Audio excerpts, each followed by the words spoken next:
Hello dear students, आप लोगों का इस नई वीडियो में स्वागत है।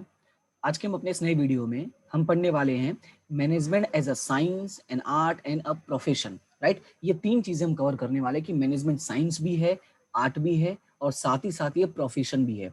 इसके पहले की वीडियोस आप लोग जरूर देखना ताकि आपको मैनेजमेंट के बारे में आइडिया हो जाए।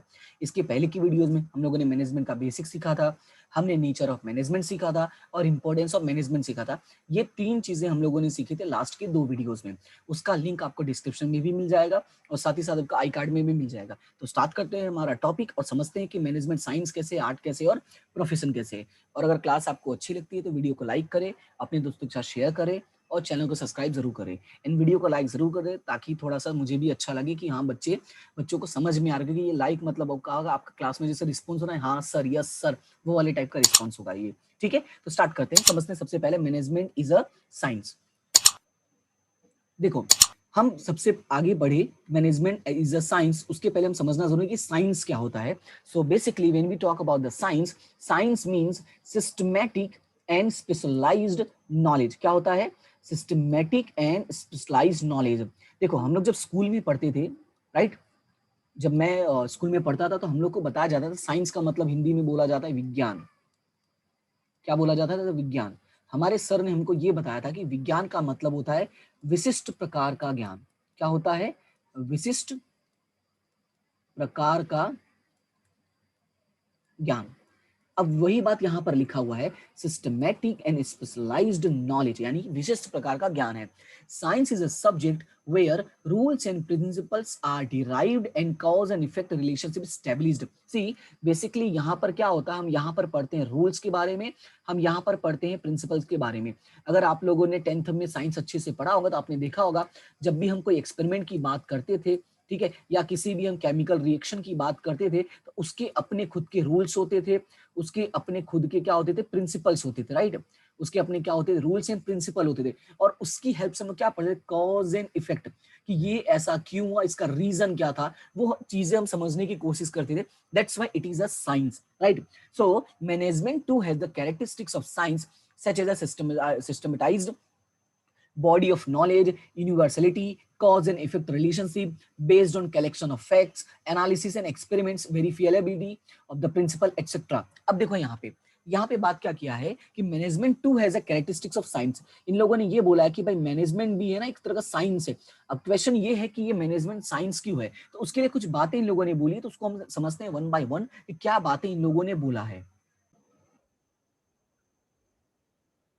देखो, इसमें क्या बोला है? सिस्टमेटाइज्ड बॉडी ऑफ नॉलेज, मतलब जैसे इसमें भी प्लानिंग होता है, इसमें भी ऑर्गेनाइजेशन होता है, ठीक है, इसमें भी कोऑर्डिनेशन होता है, कंट्रोल होता है, कम्युनिकेशन होता है, ऐसी बहुत सारी चीजें होती है। तो इसमें प्रॉपर वे में सिस्टम होता है। राइट, यूनिवर्सलिटी का मतलब क्या होता है कि ये हर जगह अवेलेबल है। जैसे हम लोगों ने जब इंपॉर्टेंस और नेचर पढ़ रहे थे तो उसमें हम लोगों ने पढ़ा था यूनिवर्सलिटी, जिसमें हमने क्या देखा था कि ये हर जगह अवेलेबल, ऐसा नहीं कि सिर्फ बिजनेस में यूज होता है। कॉज एंड इफेक्ट रिलेशनशिप, हम ये देखते हैं कि अगर हमने कोई डिसीजन लिया है तो उसका क्या इम्पैक्ट हो रहा है, और उस इम्पैक्ट को स्टडी करके हम अपना फ्यूचर डिसाइड करते हैं, यानी फ्यूचर में उसको हम रेक्टिफाई करने की कोशिश करते हैं। Based on collection of facts, जो हम डिसीजंस लेते हैं वो हम डायरेक्ट डिसीजंस नहीं लेते हैं, रैशनल डिसीजंस, इरेशनल डिसीजंस नहीं होते, ये रैशनली होते हैं।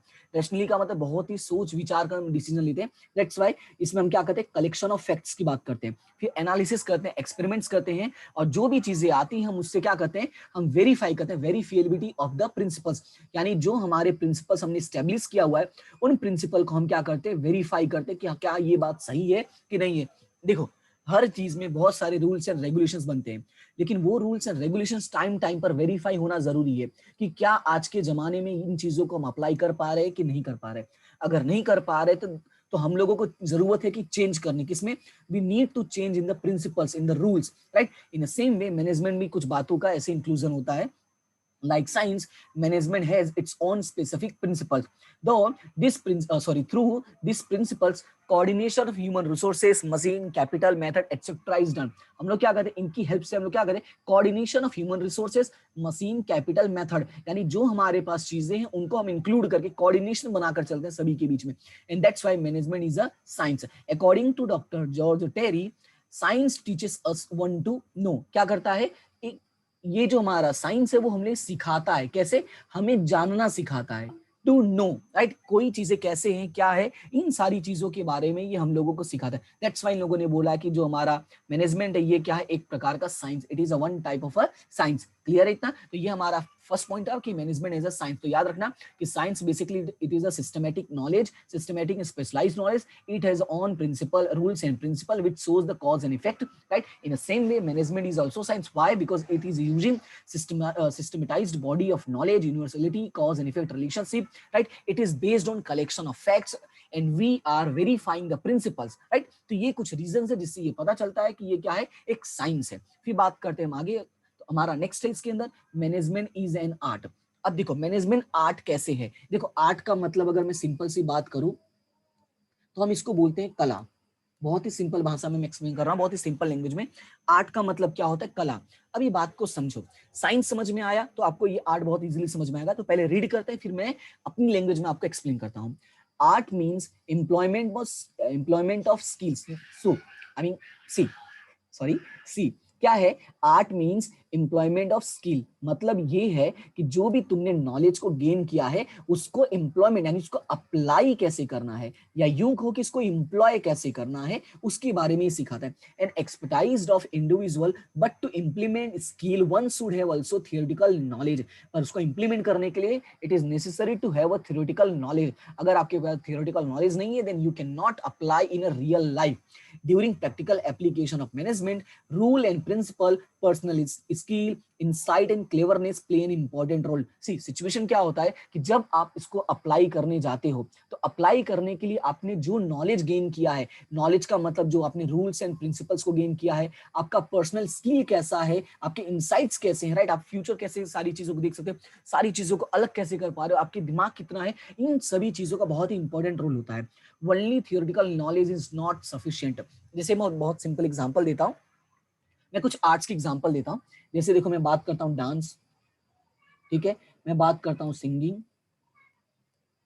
मैं बात करता हूं ड्राइंग, ठीक है, मैं इन तीन आर्ट की बात करता हूं। देखो आप सबको पता होगा कि डांस के भी अपने कुछ रूल्स होते हैं, राइट, कि डांस कैसे करना है, कौन सा स्टेप कैसे लेना है, वो सारी चीजें होती हैं। फिर एक होता है सिंगिंग का, सिंगिंग में हमने देखा है हाई वॉल्यूम होता है, ठीक है, लो वॉल्यूम होता है, हाई पिच, लो पिच बोलते हैं ना, मीडियम पिच, ये सारी चीजें होती हैं। इन सेम वे ड्राइंग करने का भी एक टाइप होता है, उसके भी कुछ रूल्स होते हैं कि आपको किस टाइप की ड्राइंग करनी है, उसके लिए आपको उस टाइप का स्पेशलाइज्ड नॉलेज चाहिए होता है। यानी पहले आपको थ्योरी में समझना होता है, लेकिन उसको अप्लाई कैसे करना है, यानी इन चीजों के जो रूल्स है, रेगुलेशंस है, जो आपके नियम है, आप उनको रीड करते हो, लेकिन उसको अप्लाई कैसे करना है वो आपका हो जाता है आर्ट। और ये सब डिपेंड कैसे करता है, आपके पर्सनल स्किल्स पर डिपेंड करता है, आप कितने समझदार, उसको आप कैसे यूटिलाइज करते हो। कई सारे लोगों को गाने के बारे में बहुत अच्छा नॉलेज होता है कि गाते कैसे हैं, बट उनकी वॉइस वैसी नहीं होती कि उसको वो अप्लाई कर पाए, या यूं बोलो कि उस जो नॉलेज है उसको अप्लाई कैसे करना है वो नहीं कर पाते हैं, राइट। दैट्स वाई इसने बोला है कि भाई देखो साइंस क्या है, रूल्स एंड प्रिंसिपल आपको एक्सप्लेन करेगा, but when you are going to apply it, it will become art. Okay, for the implementation of knowledge technical art is necessary too. That's why इसने बोला है for implementation of knowledge technical art is also necessary. So the manager needs to make necessary changes as per his personal skill and proficiency. See, that's why जो manager होता है वो time to time अपने personal skills के according वो चीजों को change करता है। According to Dr. George Terry, art teaches one to do. See, science क्या करता है, टू नो, साइंस सिखाता है कि जानना कैसे है, आर्ट्स बताता है कि आपको करना कैसे है। क्या साइंस आपको क्या करता है, ये टू नो की बात करता है, मतलब कैसे चीजों को सीखना है, कैसे चीजों को समझना है। और आर्ट किसकी बात करता है, टू डू, यानी ये चीजों को करने की बात करता है, ये सीखने की बात करेगा और ये उसको अप्लाई करने की बात करेगा, राइट। क्लियर है इतना? तो ये आपका क्या हो गया, साइंस और आर्ट्स कंप्लीट। अभी बात करते हैं थर्ड पॉइंट की, प्रोफेशन की, लेकिन उसके पहले कुछ चीजें और है वो भी समझ लो। Management is neither science nor an art but it is a sweet combination of both. That's why बोला है, ना इसको हम 100% बोल सकते हैं साइंस है, ना ही इसको हम 100% बोल सकते हैं ये आर्ट है। ये क्या, it is a sweet combination, ये याद रखना, it is a sweet combination. इसके खुद के रूल्स हैं, खुद के प्रिंसिपल्स हैं, देन उनको अप्लाई कैसे करना है ये उसके अंदर खुद सारी चीजें हैं। Therefore, it can be said that management is neither a pure science like a physics science nor a pure art like a sculpture, right? That's why इसने बोला ना ही ये प्योर साइंस है ना ही ये प्योर आर्ट्स है, it is a mixture, it is a sweet combination of both. ये lines याद रखना, आपको एग्जाम में लिखने में काफी काम आएंगे, आपको काफी हेल्पफुल होगा मार्क्स गेन करने में। ओके, अभी बात करते हैं हमारे प्रोफेशन की। Management is a profession. Profession क्या है? एक तरह का ये प्रॉपर व्यवसाय है, ठीक है? समझो कैसे। Profession is an activity. Profession क्या होता है तो यहां पे समझो, profession is an activity where specialised knowledge, ध्यान से समझना, where specialised knowledge in specific field is acquired and it is used for the welfare of the entire society. देखो क्या बात बोला है, क्लियर देखो समझो। Profession is an activity, basically it is an activity where specialised knowledge, हम लोगों ने क्या पढ़ा कि भाई हमें स्पेशलाइज्ड नॉलेज की जरूरत होती है for a specific field. Field भी क्या होना चाहिए? स्पेसिफिक होना चाहिए। And then we are using for the welfare of the society and in return fees are charge, और हम लोग क्या कर रहे हैं? रिटर्न में हम लोग लोगों से कलेक्ट कर रहे हैं fees, right? Like doctors, lawyers, chartered accountants, engineers and we teachers are also professionals, right? So it means कि ये सारे लोग क्या है? प्रोफेशनल्स हैं। इनके पास क्या स्पेशलाइज्ड नॉलेज है। चाहे मैं टीचर्स की बात करूं, चाहे मैं डॉक्टर्स की बात करूं, चाहे लॉयर्स की बात करूं, इन सबके पास एक स्पेशलाइज्ड नॉलेज होता है। क्या होता है इन सबके पास? एक स्पेशलाइज्ड नॉलेज होता है। सब कोई तो डॉक्टर बन नहीं सकते हैं, है ना? सब कोई लॉयर तो बन नहीं सकता है, कोई भी ऐसा तो है नहीं कि जो भी मन किया वो आ जाएगा बन जाएगा सीए। उसके लिए आपको क्या करना होता है? आपको स्पेशलाइज्ड नॉलेज गेन करना पड़ता है। Then you are working for the society and you are getting fees from them.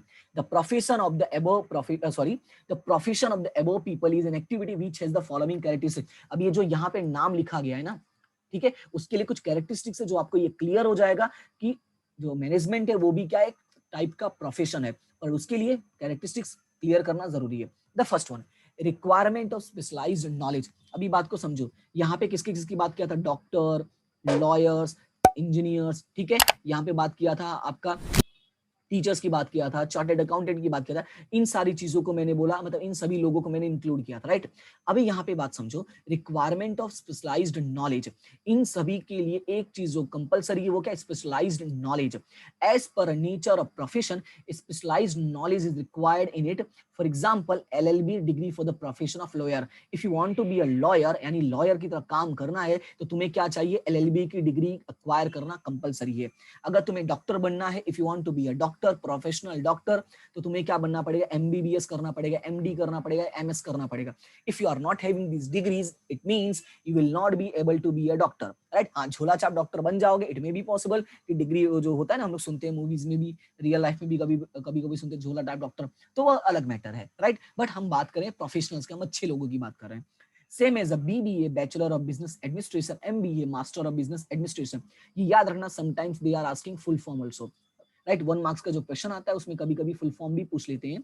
Degrees are necessary for the specialised knowledge of management. लेकिन अगर हम बात करते हैं मैनेजमेंट की, कि मैनेजमेंट कैसे प्रोफेशन है, तो उसके लिए भी आपको स्पेशलाइज्ड नॉलेज की जरूरत होती है, जिसके लिए आपको डिग्री करना पड़ेगा, BBA और MBA।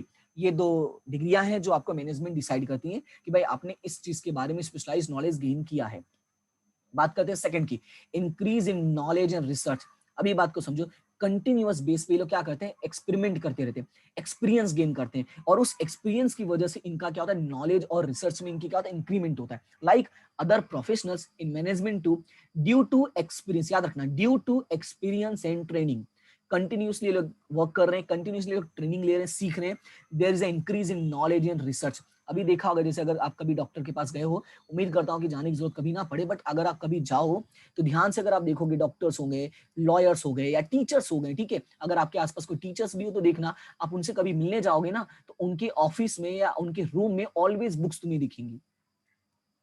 तुम्हें बुक्स ऑलवेज दिखेंगी। क्यों तुम्हें ऑलवेज बुक्स दिखेंगी? क्योंकि वो लोग कंटिन्यूअसली बेस पे रीड करते रहते हैं, अपने आप को वो लोग सिखाते रहते हैं, राइट? क्योंकि अगर वो सीखेंगे नहीं तो नॉलेज उनका इंक्रीज कैसे होगा? As per the time are changing, they have to gain the knowledge, right? अब उसका नेक्स्ट पॉइंट है प्रोफेशनल एसोसिएशंस। सी, जितने भी बड़े बड़े प्रोफेशनल्स हैं, उन सभी का अपना खुद का एक एसोसिएशन है। रीड करते हैं कैसे? All professionals form their association. Management in the same way has its own association too. It gives education training of management like IIM, which full form Indian institute of management, इसका भी full form याद रखना है, तो ये यहाँ पे मैं हाईलाइट कर देता हूँ, सो आपको पता रहेगा। IIM, Indian Institute of Management, imparts management education in India. It is working at national and international level. This institute work for the development of the professions of a management. See, आप लोगों ने शायद में भी नाम सुना होगा, एक प्लेस है अहमदाबाद, ठीक है, आपने मे भी पॉसिबल कि अहमदाबाद का नाम सुना होगा, इसमें आपने सुना होगा कि अहमदाबाद का जो IIM है वो काफी फेमस है, राइट। तो बेसिकली ये IIM क्या है, एक तरह का एसोसिएशन है जो आपको मैनेजमेंट की डिग्री प्रोवाइड करता है, राइट। इट मींस कि मैनेजमेंट की डिग्री का मतलब क्या है, यहाँ पे ये आपको ट्रेनिंग प्रोवाइड करता है, ये आपको एजुकेशन प्रोवाइड करता है, so that you can be a good manager, you can be good management student, right. Okay, अभी बात करते हैं नेक्स्ट पॉइंट की, implementation of code of conduct. अब यहाँ पे बात को समझो, कोड ऑफ कंडक्ट मींस जितने भी प्रोफेशनल्स होते हैं ना, उनके खुद के अपने कुछ सिद्धांत होते हैं, कुछ रूल्स होते हैं जो उनको फॉलो करना पड़ता है। Each of the professional association frames code of conduct for its member, यानी जो मेंबर्स होते हैं ना उनके लिए कुछ रूल्स होते हैं। रूल्स क्या है, it is mandatory for all members to follow the code of conduct, that's why उन सभी को क्या करना पड़ता है, फॉलो करना पड़ता है। जैसे आपने डॉक्टर्स का अक्सर मूवी में डायलॉग सुना होगा कि डॉक्टर साहब आप इसका इलाज कर दिए, डॉक्टर बोलता है मैं नहीं करूंगा, फिर बोलते हैं ना वो हीरो आके डायलॉग मारा कि डॉक्टर याद करो तुम्हें क्या बोला जाता है कि तुम किसी का भी इलाज करोगे, चाहे वो जो भी जिस जाति का, जिस धर्म का, चाहे गरीब हो अमीर हो, चाहे जैसा भी हो, आप उसका इलाज करोगे। तो कोड ऑफ कंडक्ट यही सारी चीजें उनको सिखाता है भाई कि तुम किसी में कोई भी डिफरेंशिएट नहीं करोगे, राइट। तो ये सारी चीजें सबको फॉलो करना पड़ता है, जितने भी प्रोफेशनल्स होते हैं, डॉक्टर, लॉयर, ये हो गया आपके टीचर्स, ठीक है, इंजीनियर्स, जो ऐसे स्पेशलाइज्ड नॉलेज वाले होते हैं उन सभी को फॉलो करना पड़ता है। चार्टेड अकाउंटेंट वो भी डिनाई नहीं कर सकते हैं। ओके, नेक्स्ट बात करते हैं मोरल रिस्पॉन्सिबिलिटी। अब ये मोरल रिस्पॉन्सिबिलिटी क्या है, moral responsibility is an important factor in any profession. It means कि आप कितने अच्छे हो नियत से, राइट, ये बहुत जरूरी हर प्रोफेशन में। All the professional must be loyal to their profession and need to fulfil their moral responsibility. For example, chartered accountant must be loyal to his client and should not disclose any information of his client.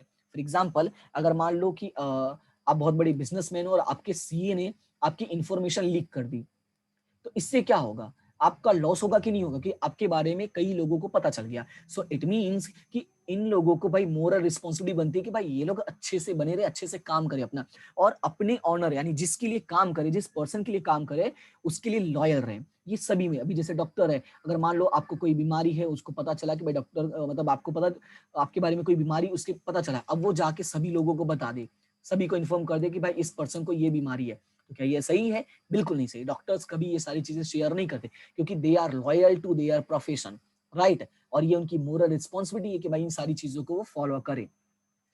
From the above characteristics, it is clear that management is developing as an independent profession that is beneficial to an individual, society and the entire country. और जितने भी हम लोगों ने characteristics देखा, total 5 characteristics, इससे एक बात तो क्लियर है कि management is also developing as a profession, right. So हम लोगों ने 3 टॉपिक कंप्लीट किया, management is a science, art and profession, SAP। तो ये तीनों टॉपिक आप कंप्लीट कर लेना। एक बार हम पॉइंट्स वापस रिवाइज कर लेते हैं प्रोफेशन का, सो ये क्लियर हो जाएगा। फर्स्ट पॉइंट क्या है, रिक्वायरमेंट ऑफ स्पेशलाइज्ड नॉलेज। याद रखना, रिक्वायरमेंट ऑफ स्पेशलाइज्ड नॉलेज, यानी जो भी पर्सन प्रोफेशनल में आता है उसको एक स्पेशल डिग्री की रिक्वायरमेंट होती है और उसको कंप्लीट करना पड़ता है। Increase in knowledge and research, continuous base पे, एक्सपीरियंस एंड ट्रेनिंग के बेस पे उनका नॉलेज और रिसर्च क्या इंक्रीज होता है। Number third, professional association. जितने भी टाइप के यहाँ पे प्रोफेशंस होते हैं उनका खुद का अपना एसोसिएशन है, जैसे लॉयर का बार काउंसिल होता है, मेडिकल काउंसिल होता है, राइट। ओके, तो उन लोगों को उन एसोसिएशंस को फॉलो करना पड़ता है। वो और एसोसिएशन का काम क्या है, अपने मेंबर्स की देखभाल करना, उनके मेंबर्स के साथ कोई गलत ना हो और उनके मेंबर्स कोई रॉन्ग ना करे। जैसे आपने जॉली LLB 2 देखी होगी, अगर नहीं देखी हो तो कभी मन करे तो देख लेना, जॉली LLB 2, राइट। तो उसमें LLB 2 में देखा होगा, अक्षय कुमार ने जब चीटिंग किया था अपने क्लाइंट के साथ, तो उसको है ना निकाल देते, उसको बोलते हैं 4 दिन का टाइम, उसके बाद तुम्हें निकाल दिया जाएगा। और ये किसने किया था, जो उनका एसोसिएशन, बार काउंसिल एसोसिएशन। तो ये क्या है भाई, कि ताकि आप अच्छे से काम करो, दैट्स व्हाई वो आपके लिए ये सारी एसोसिएशन ने बनाया कि कोई मेंबर गलत ना करे और किसी मेंबर के साथ रॉन्ग ना हो। Okay, number third point. Number fourth, implementation of code of conduct. अभी ये जो मैंने एग्जांपल दिया जॉली LLB 2 वाला, देखो यहाँ पे वही बात है कि भाई code of conduct, moral responsibility बनती है कि भाई आप किसी भी अपने क्लाइंट का, आपके साथ जो काम करा उसका कभी भी आप फायदा नहीं उठाओगे, उसके साथ रॉन्ग नहीं करोगे। और उसमें अक्षय कुमार ने यही किया था, दैट्स व्हाई उन लोगों ने क्या किया, उसको निकालने की धमकी, आई मीन निकालने की पूरी 100% बोल दिया था, भाई तुम्हें निकाल दिया जाएगा, राइट। तो आज से तुम वकील नहीं रहोगे। ओके, एंड नंबर 5 ये मोरल रिस्पॉन्सिबिलिटी। तो यही बात है यहाँ पे, वो जो मैंने बात बोली इसमें भी इंक्लूड हो जाता है, राइट। तो ये 5 पॉइंट है, इसको अच्छे से रिवाइज कर लेना। कोई भी पॉइंट में डाउट हो आप कमेंट सेक्शन में बता सकते हो, और वीडियो को लाइक जरूर करें, अपने फ्रेंड्स के साथ शेयर करें, और चैनल को सब्सक्राइब करना बिल्कुल भी ना भूले। एंड द मोस्ट इंपॉर्टेंट, हमेशा हंसते रहे, मुस्कुराते रहे और आगे बढ़ते रहे। मिलते हैं अपने नेक्स्ट टॉपिक के साथ, तब तक के लिए thank you so much and have a good day. Okay, मिलते हैं नेक्स्ट टॉपिक के साथ, तब तक के लिए थैंक यू सो मच।